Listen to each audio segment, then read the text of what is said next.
Hello and welcome to another NGen Math 7 lesson by eMath Instruction. My name is Kirk Weiler and today we're going to be doing Unit 10, Lesson 3 on scaled drawings. Now, almost every time you've ever calculated an area or perimeter or whatever, you've been given a picture, all right? Sometimes it's been scaled, sometimes it's not been drawn to scale. But, if you were ever given a picture that had, let's say a rectangle on it and it said, oh, this thing is 10 meters this way and 5 meters this way, calculate its area. Well, you weren't really given a rectangle that was 10 meters by 5 meters, right? You were probably given a drawing that, if you were lucky, was scaled, meaning that it was either enlarged or, more likely, shrunk down so that all the sides, continue to have the same sort of ratio relationship with one another, but at the same time, it wasn't the actual size of the object, okay? That's what we mean when we talk about something being scaled. So, let's talk about scaled drawings and how we can deal with them. Now, in engineering, architecture, and other fields, scaled drawings are extremely important, very, very important. They allow us to represent larger or smaller objects in a size that can be easily viewed, right? Because, and again, it's mostly large objects that we're making smaller in size so that we can put them on a piece of paper, but you could also get a situation where maybe you have a very small thing, like a nanostructure, or let's say a cell from a human body or something like that, and you actually blow its size up so you can also see it, right? Because you can't see one of those things with the naked eye. Anyhow, let's take a look at a classic situation. You will need a ruler for some of what we're going to be doing today, an actual ruler that's marked off in both inches and centimeters, all right? And let's see a classic situation of a scaled drawing in exercise number 1. A scaled drawing of the floor plan of a small apartment is shown below. This drawing has been scaled so that 1.5 inches on the drawing is equal to 10 feet in actual length, right? We would say that this is a scale of 1.5 inches to 10 feet. Okay, so again, just to be very, very clear, right here I've got this picture for you on your sheet of paper, all right? And every 1.5 inches on the paper represents 10 feet of actual length, okay? Letter A, real simple. Using a ruler, measure the length and width of the floor plan in inches. Awesome. Why don't you go ahead and do that? Keep in mind that these should come out fairly nice. They may not, depending on how much your teacher has enlarged or shrunk the worksheet itself. But anyway, why don't you measure out the length, that's the longer dimension, and the width, that's the shorter dimension of this floor plan. Pause the video now.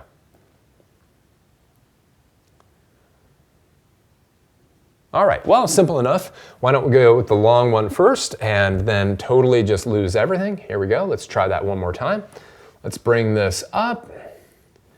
Looks like our length is 4.5 inches. And let me just rotate this down like this, and it looks like our width is 3 inches. Now, of course, right, the whole point of a scaled drawing is that there is no way, right?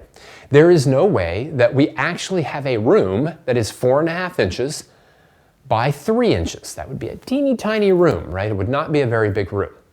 All right, so letter B asks us, what are the actual dimensions of the apartment? Show how you found your answers.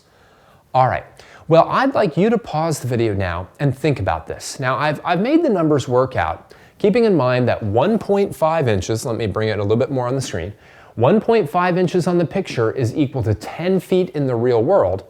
These numbers actually make everything work out pretty nice. So why don't you pause the video now, play around with this a little bit, and then we'll show you how to do it with ratios and solving a proportion in a moment. But first, pause the video and see if you can figure out those dimensions on your own.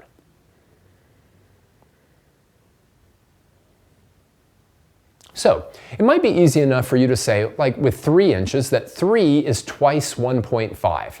So that 3 inches represents twice 10 feet, which is 20 feet. You might also know that 4.5 is 3 times 1.5, in which case that 4.5 inches represents 30 feet.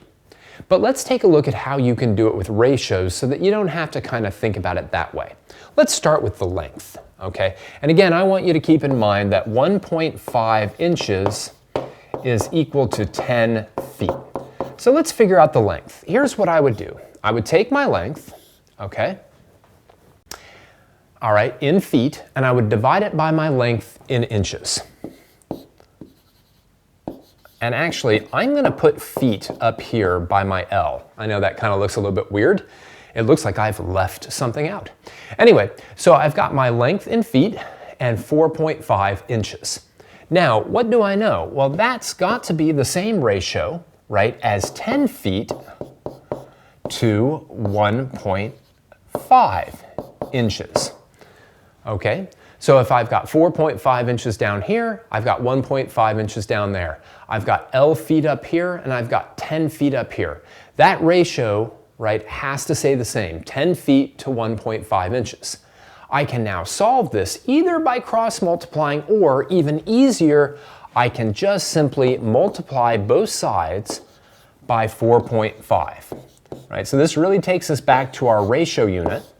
Those 4.5s cancel, and now I bring my calculator out. I do 10 divided by 1.5 times 4.5, enter, and that's 30 feet. And by the way, notice how nicely all the units kind of cancel, right? Inches cancel, and they leave me with units of feet, specifically 30 feet. So I'll put that down here in that blank. Now let me also do the one for the width. The width is even easier, but again, we're going to be doing these ratios again and again in this particular worksheet, so make sure you understand what's going on.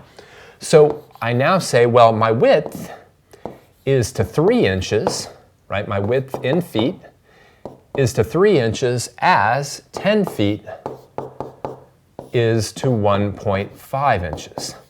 And again, I can solve this by multiplying both sides by 3 inches, because I want to eliminate that 3 inches over here.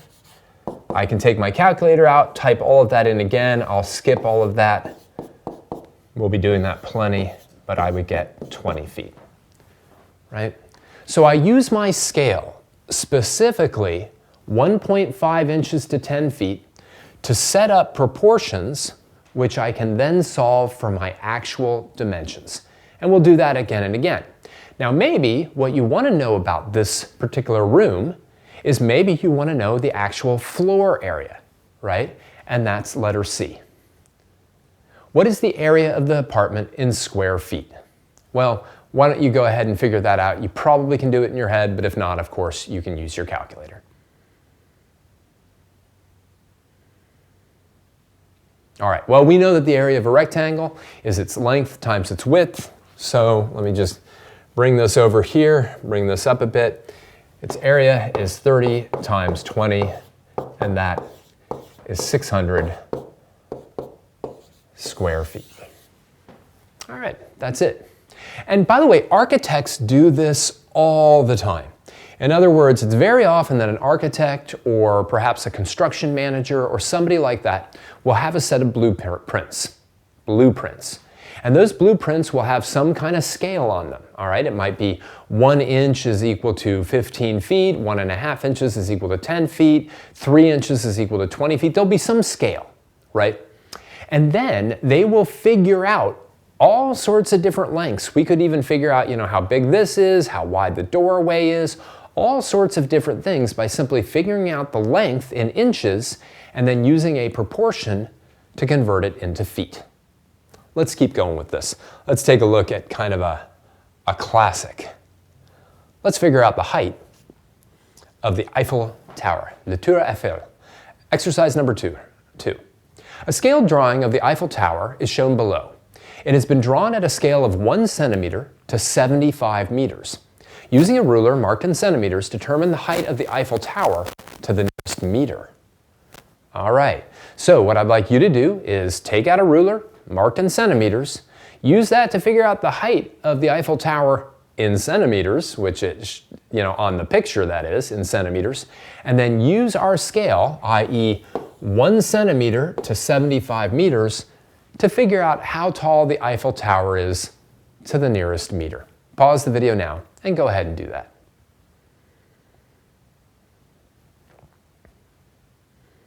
All right, so, I take out my ruler, I bring it over here, rotate it down, and it looks like, to the best of my measurement ability, we are looking at a height on the picture of 4.3 centimeters.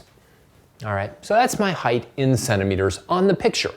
Obviously, the Eiffel Tower is not 4.3 centimeters tall. That's that tall, right? It's much, much, much taller than that, right? So how do I convert? Well, I know 1 centimeter is equivalent to 75 meters. Now, if you're saying to yourself, well, I could just multiply 4.3 by 75 and get the answer, awesome, because you can. All right, let me show you again how to do it with these ratios, though, in case it's not so nice, right? It's great if it's just one of these equals blank of these, all right? But many times they'll throw problems at you, especially on state tests and on teacher-generated tests, where the ratio's not that nice. It's not a unit ratio, right? So how would I do it, right? I would say, well, the height, right, in meters is to 4.3 centimeters as 75 meters is to 1 centimeter, right? So literally, I've got the height in meters is to 4.3 centimeters as 75 meters is to 1 centimeter. Now, of course, I can solve this by multiplying both sides by 4.3. Those 4.3s cancel, and of course, all I'm effectively doing here, and I want you to really keep in mind, is I'm really just doing 75 times 4.3. If that bothers you, because that one's not written as a fraction, feel free to go like this, right? In which case I have 1 times 1 in the denominator and 75 times 4.3 in the numerator. All right, and let's take a look. 4.3 times 75 gives me 322.5 meters. I want it rounded to the nearest meter, so that's going to be 323 meters. And I would encourage you to go online and do a little Google search of the Eiffel Tower and see what its height is from the ground up to the tip of its tallest point. All right? And what you'll see is it's very close, if not exactly equal to this. Okay. Let's keep going. Now, we want to make sure, right, that you're kind of forced to do some of these trickier conversions. So let's take a look at another one. Exercise number 3. The following drawing of a rectangle has a scale of 3 centimeters to 8 feet. Letter A, find the actual dimensions of the rectangle in feet. All right, so I've got this nice scaled drawing, 6 centimeters by 9 centimeters. All right, I'm being told that I have a scale of 3 centimeters to 8 feet, meaning every 3 centimeters on the drawing is equal to 8 feet in the real world. I'd like you to set up some ratios or some proportions to figure out what the actual width and length of this rectangle is.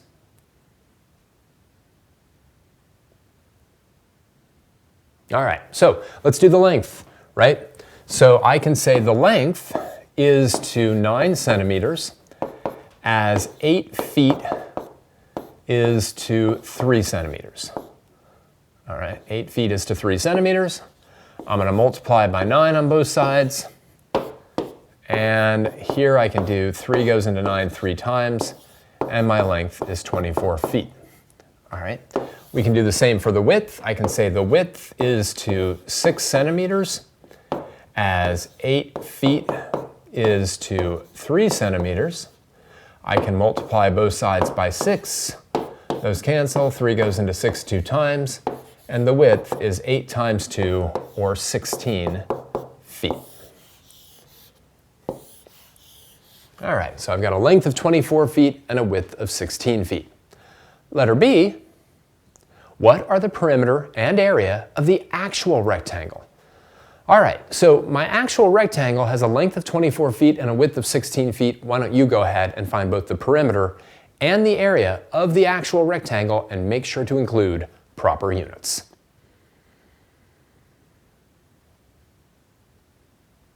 All right, well, let's do it. We just need to keep those two things there. Easy enough, right? The perimeter is twice the length plus twice the width. So the perimeter will be twice 24 plus twice 16. And let's take a look at that real quick. Probably could have done it faster in my head at this point, but since we took the trouble of bringing the calculator out, let's finish that. We get a perimeter of 80 feet, right? Perimeter is a distance, it's not an area, right? There's 80 feet around this actual rectangle. Now, the area is even faster, right? Because the area is simply length times width, right? So the area is going to be 24 times 16. And let's get that thing up here. 24 times 16 gives me 384 square feet. All right, so a perimeter of 80 feet and an area of 384 square feet. All right. Again, in a real world scenario, you very easily would be given this picture, all right, and then asked for the actual area and perimeter of the rectangle, right? And to do that, you would need to figure out the length and the width, and you'd want to do those first. You wouldn't want to figure out the area and the perimeter of this and then somehow try to use the ratio to convert them. You'd want to figure out the actual dimensions you need first and then use them in the formulas. All right, let's keep going and look at one final problem. Now, in every one of these problems, right, what we've done is we have taken a picture that has been scaled in length and then decided on what the actual dimensions are. But we can go in the other direction as well, and that's exercise number 4. An architect is creating a scale drawing of an apartment building. The building is 54 feet wide and 190 feet tall as shown below. The architect will use a scale of 2 inches to 15 feet. What height and width should the drawing of the building be? Set up and solve proportions to find these. All right, so again, very similar to what we've been doing, it's just kind of in the opposite direction. You know, before, we knew how long the things were, you know, in terms of, oh, centimeters and inches, and we wanted to like figure out what the real dimensions were. Now we know the real dimensions, 54 feet this way, right, and 195 feet this way. We know that every 2 inches on our drawing is equal to 15 feet in the real world. These are real world measurements, right? But if you were the person drawing this on a piece of paper, you'd want to know, well, how wide should I draw it in terms of inches, and how tall should I draw it in terms of inches? See if you can set up a couple proportions to figure those out.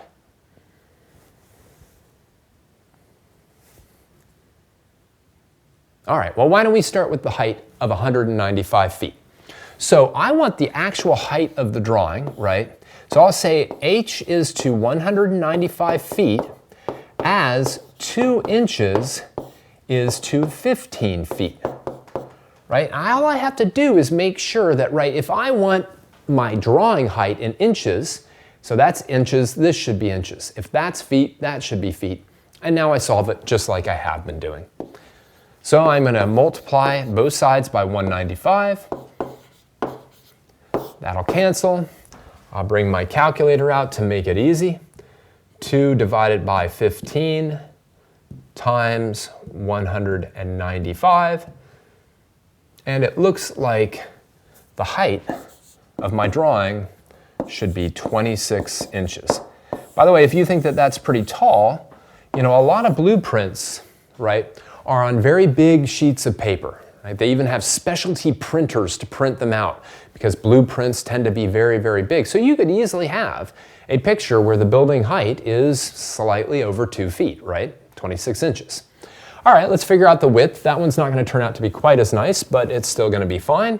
We're going to do the same thing. The width divided by 54 feet is equal to 2 inches divided by 15 feet. Multiply by 54 on both sides to cancel that 54 in the denominator. Right, and now we will do again 2 divided by 15 times 54, and my width should be 7.2 inches. All right, so we can go in both directions, right? We can take a scale and a drawing that has been scaled, and we can use the scaled measurements to then come up with the true measurements. Or, as in this particular problem, we can go in the opposite direction, take the actual dimensions and put them back into the scaled dimensions. All right. So let's kind of wrap this thing up. So scaled drawings are critical in so many fields, right? Even just maps themselves. If you look at a map, right? A map on your phone or in a book or anything like that, they'll almost always have a scale, and they might say 1 inch is equal to 25 miles or 2 inches is equal to 75 miles or something, so that if you needed to, you could actually take a ruler out and go, oh, well, that's 6 inches between Boston and New York, so given this scale, I can tell the distance between Boston and New York. Where they're used almost all the time, though, are in things like engineering plans, architecture plans, things like that, where you might have a very large object, right, that you want to represent on a small or smaller piece of paper, and so you have to shrink it down, but you want everything drawn to scale so that you could do measurements on the picture and then convert them to actual lengths. All right, scaled drawings are absolutely critical. We might see them a little bit more in the rest of this unit. For now, I just want to thank you for joining me for another NGen Math 7 lesson by eMath Instruction. My name is Kirk Weiler, and until next time, keep thinking and keep solving problems.